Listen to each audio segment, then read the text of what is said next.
तुम पढ़ रहे हो फिर भी मार्क्स नहीं आ रहे, तो ये वीडियो तुम्हारे लिए है। प्रॉब्लम मेहनत की नहीं है, प्रॉब्लम मेथड की है। आज मैं तुम्हें 3 ऐसे टिप्स बताऊंगी जो डेफिनेटली तुम्हारे मार्क्स बढ़ाएगी। सो बिना टाइम वेस्ट किए टिप सुनो। Tip number 1 is practice. तुम्हारी प्रैक्टिस कम है और लेकिन तुम्हारा कॉन्फिडेंस बहुत ज़्यादा है। मुझे समझ में आ गया ये बोलना इजी है, बट पेपर में लिखना उतना ही ज़्यादा हार्ड।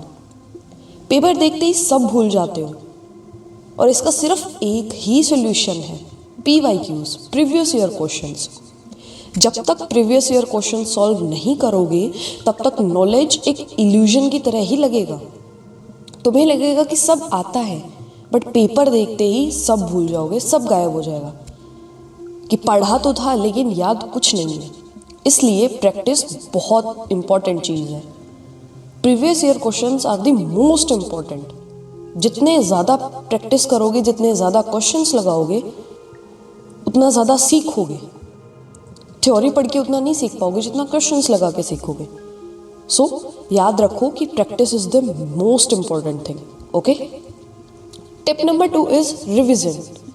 99% बच्चे रिवीजन को लास्ट ऑप्शन बना देते हैं और ये उनकी सबसे बड़ी गलती है।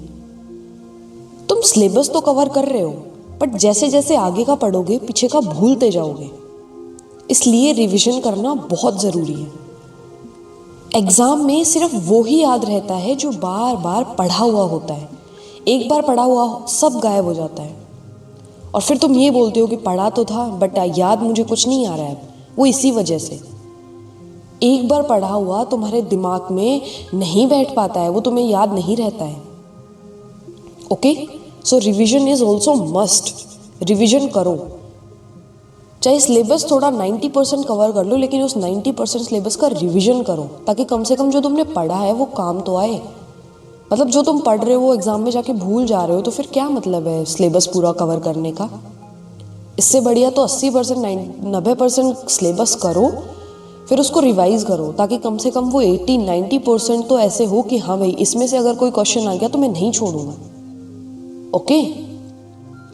And the third and last tip, mistakes को इग्नोर करना। ये बहुत बड़ी मिस्टेक है।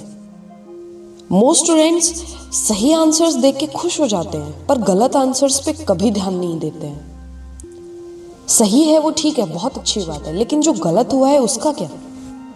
अगर वही एग्जाम में आ गया तो इसलिए अपनी गलतियों को, मिस्टेक्स को हाईलाइट करो। हर गलती तुम्हारे लिए एक फ्री लेसन होती है अगर तुम उसे रिपीट ना करो तो। ओके। तो अगर कोई मॉक टेस्ट लगा रहे हो, कुछ प्रैक्टिस कर रहे हो, तो जो गलतियां हो रही हैं उनसे कुछ सीखो, कैसे सॉल्व करना है। क्योंकि अगर वही क्वेश्चन तुम्हें एग्जाम्स में आ गया ना तो तुम रिग्रेट करते ही रह जाना, क्योंकि एग्जाम्स तो दोबारा नहीं होंगे भाई। फिर अगले साल 1 साल वेस्ट करके ज़रूर दे सकते हो तुम दोबारा एग्ज़ाम, लेकिन उसी टाइम नहीं दे पाओगे। सो जो गलतियां हो रही हैं उन्हें जस्ट सही करो, उनको हाईलाइट करो कि ये गलतियां हुई हैं। पेपर में जाने से पहले उन गलतियों की लिस्ट को एक बार देख लो कि ये मैंने गलत किया था। ओके। तो ये 3 टिप्स थी, इनको अप्लाई करो और थोड़े दिनों बाद आपको अपनी ग्रोथ अपने आप दिख जाएगी, आपके नंबर भी ज़रूर बढ़ेंगे। एंड रिमेंबर वन थिंग, ज़्यादा पढ़ने से मार्क्स नहीं आते हैं, सही तरीके से पढ़ने से मार्क्स आते हैं। आज तुम मेथड बदलोगे, कल तुम्हारा रिजल्ट बदलेगा। All the very best. ऐसी ही अमेजिंग स्टडी रिलेटेड टिप्स के लिए इस चैनल को फॉलो कर लो और if this video helped you then like and share to your friend जो हमेशा पेपर देखकर सब कुछ भूल जाता है।